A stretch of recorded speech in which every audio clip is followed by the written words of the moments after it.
도시의 새벽은 언제나 고요하지만 그 고요 속에는 누군가의 손끝에서 막 태어난 색채가 숨쉬고 있습니다. 가로등의 희미한 빛 아래 아무도 없는 골목길 벽 한가운데에 새로운 그림 하나가 나타납니다. 그것은 어떤 사람에게는 낙서일 뿐이지만 누군가에게는 절규이며 선언이고 또 누군가에게는 도시가 가진 또 다른 언어입니다. 오늘 우리가 여행할 이야기는 바로 이 언어, 미술관의 벽을 뛰어넘어 거리와 벽 위에 피어난 그래피티의 역사입니다. 이 이야기는 반항으로 시작되지만 표현으로 성장하고 결국 하나의 예술로 자리 잡기까지의 여정을 담고 있습니다. 그리고 이 여정은 단순히 한 장르의 발전이 아니라 도시, 사회, 정치, 그리고 한 시대의 감정을 관통하는 서사이기도 합니다. 그래피티라는 단어를 먼저 떠올려 보시면 아마도 밤중에 몰래 벽에 그림을 그리는 청년, 지하철 객차에 그려진 과감한 글자, 혹은 낡은 건물의 벽면을 가득 채운 화려한 색채를 떠올리실지도 모릅니다. 하지만 이 표현 방식의 시작은 훨씬 깊은 과거로 거슬러 올라갑니다. 인간은 아주 오래전부터 벽에 무언가를 남겨왔습니다. 동굴벽화는 사냥감을 그린 기록이었고, 로마 시대의 도시 파벽에는 당시 사람들의 농담, 정치 풍자, 사랑의 고백까지 남아 있었습니다. 그러니 벽은 원래부터 사람의 마음을 담아내는 캔버스였습니다. 다만 오늘 우리가 말하는 그래피티는 20세기 도시에서 새롭게 재탄생한 표현 방식입니다. 산업화가 만든 삭막한 도시, 계층 갈등이 이어지던 거리, 그리고 억눌린 감정들이 함께 뒤얽히면서 새로운 언어가 태어났습니다. 이 현대적 그래피티의 뿌리는 1960년대 후반 미국의 도시 빈민가에서 비롯되었습니다. 당시 뉴욕과 필라델피아 같은 도시에서는 경제적 불평등과 인종, 차별 범죄 증가로 인해 청년들이 갈 곳을 잃고 있었습니다. 사회는 그들을 범죄자나 문제아로만 보았지만 그들은 스스로의 존재를 남기는 방법을 찾아야 했습니다. 그 첫 시도는 매우 단순했습니다. 자신의 이름이나 별명을 도시 곳곳에 쓰는 것이었습니다. 태그라고 부르는 이 태초의 그래피티는 한 개인이 사회 속의 존재를 선언하는 가장 원초적인 방식이었습니다. 학교 복도, 버스 정류장, 지하철 입구 모든 곳에 이름이 퍼져나갔습니다. 이것은 단순한 낙서가 아니라 존재의 흔적을 남기려는 절박한 몸짓이었습니다. 특히 뉴욕의 지하철은 그래피티의 성장이 폭발적으로 일어난 공간이었습니다. 지하철은 하루 종일 도시를 순환하며 수많은 사람들에게 노출되는 움직이는 캔버스였습니다. 청년들은 자신들의 태그를 점점 더 크게, 더 화려하게 발전시켰습니다. 처음에는 작은 글씨였던 것이 점차 색을 입고 윤곽이 두꺼워지고 그림과 문자 디자인이 결합된 형태로 발전해 갔습니다. 저마다 자신만의 스타일을 만들기 위해 경쟁했고 그 경쟁은 오히려 창작의 폭발을 이끌었습니다. 이때 등장한 작품들은 단순한 이름을 넘어서 하나의 시각적 언어가 되었고 도시를 배경으로 성장한 독특한 예술 운동의 씨앗이 되었습니다. 그러나 이 과정은 늘 순탄했던 것은 아니었습니다. 도시정부와 경찰은 지하철 그래피티를 범죄로 규정했고 이를 지우기 위해 불법과 단속을 반복했습니다. 벽과 열차에서 그림들을 지워내는데 엄청난 예산이 사용되었고 청년들은 밤낮으로 추격을 피해야 했습니다. 하지만 그 단속이 강해질수록 그래피티는 더욱 강렬한 색과 형태로 발전했습니다. 누군가의 억압은 누군가의 창작 욕구를 꺾지 못했습니다.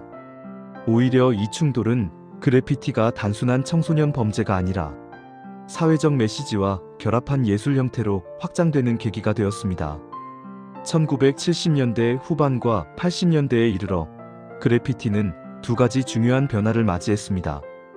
하나는 예술 세계와의 접촉이었습니다. 일부 큐레이터와 화상들은 그래피티를 새로운 도시 예술로 인정하기 시작했고 지하철과 벽에서 시작한 작품들이 갤러리 안으로 들어오기 시작했습니다. 장 미셸 바스키아와 키스 헤링 같은 인물들은 거리에서 활동을 시작해 국제적 예술가로 성장했고 그들의 작업은 도시의 감정과 에너지를 예술의 중심에 세웠습니다. 그래피티는 더 이상 단순한 낙서가 아니라 문화적 언어가 되었고 도시의 정체성을 상징하는 요소가 되었습니다. 두 번째 변화는 그래피티가 정치적 표현의 장이 되기 시작했다는 점입니다. 많은 나라에서 억압적 정권과 사회적 부조리에 대한 비판이 벽 위에 새겨졌습니다. 어떤 문장은 통치자를 조롱했고 어떤 그림은 인권을 외쳤습니다. 말로 할 수 없는 상황에서 벽은 침묵한 이들의 목소리가 되었고 그래피티는 정치적 해방을 상징하는 표현 방식이 되었습니다. 여러 국가에서 혁명 전후의 도시벽에는 새로운 사회를 꿈꾸는 문구와 그림들이 가득했습니다. 거리의 미술은 언어보다 빠르게 사람들의 마음에 닿았고 그것은 집단의 감정을 형성하는 데 중요한 역할을 했습니다. 이후 1990년대와 2000년대를 지나며 그래피티는 또 다른 장르를 탄생시켰습니다. 바로 스트리트 아트입니다. 그래피티가 글자 중심의 서체 표현에서 출발했다면 스트리트 아트는 그림과 설치물, 스텐실 등 다양한 방식으로 확장되었습니다. 뱅크시 같은 예술가들이 익명으로 남긴 작품들은 사회적 메시지를 강하게 담고 있었고 도시의 풍경에 새로운 질문을 던졌습니다. 이 작품들은 허락받지 않은 공간에서 등장해 허락받은 예술보다 더 강력한 효과를 만들었습니다. 사람들은 거리에서 예술을 만나는 경험을 통해 도시와 예술의 관계를 새롭게 바라보기 시작했습니다. 하지만 그래피티의 역사가 단순히 승리의 이야기만은 아닙니다. 어떤 도시에서는 여전히 그래피티를 범죄로만 보고 철저히 단속합니다. 상업화 과정 속에서 거리의 자유로운 표현이 억압되기도 합니다. 실제로 그래피티는 자유와 제약 사이에서 끊임없이 흔들리고 있습니다. 어떤 사람은 이 예술을 도시를 더 풍부하게 만드는 창조적 표현이라고 말하고 다른 사람은 건물과 공공시설을 훼손하는 불법 행위라고 말합니다.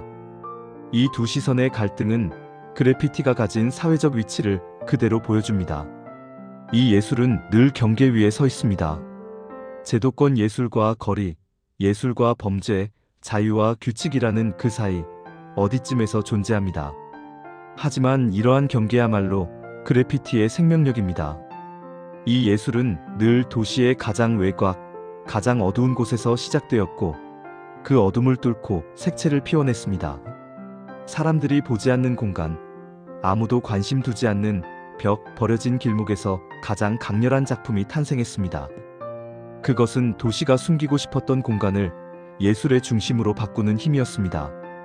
이 덕분에 그래피티는 단순히 시각적 표현을 넘어 도시의 권력 구조와 시선, 공간을 바라보는 방식을 뒤집는 예술이 되었습니다. 그래피티는 오늘날 전 세계 도시에서 각자 다른 모습으로 살아 움직이고 있습니다. 어떤 도시는 그래피티를 공식적으로 허용하며 관광 자원으로 활용하고 어떤 도시는 여전히 단속하며 지워내기를 반복합니다. 하지만 분명한 것은 있습니다. 이제 그래피티는 지하철 벽에서만 살아있는 예술이 아니라 사람들의 인식 속에 깊게 자리 잡았다는 점입니다. 거리의 그림이었던 것이 이제는 광고 디자인, 패션, 음악, 영상 등 다양한 문화 속에 녹아 있으며 한 세대의 감성과 도시의 시간을 상징하는 언어가 되었습니다. 그리고 우리는 이제 이 예술이 남긴 흔적 속에서 도시라는 공간의 새로운 의미를 바라봅니다. 거리의 벽 위에는 도시의 이야기가 남아있고 그 이야기를 읽는 사람들은 그 도시를 조금 더 깊이 이해하게 됩니다. 미술관의 벽은 작품을 보호하지만 거리의 벽은 작품을 시대와 함께 살아 움직이게 합니다. 그래피티는 그 살아 움직임의 핵심에 자리한 예술입니다. 그것은 자유를 꿈꾸는 손끝에서 태어나 도시의 심장으로 뛰어들어 사람들에게 질문을 던지고 감정을 흔들며 다시 새로운 표현을 낳습니다. 그러니 그래피티는 단지 그림이 아니라 도시가 가진 가장 솔직한 언어인지도 모릅니다.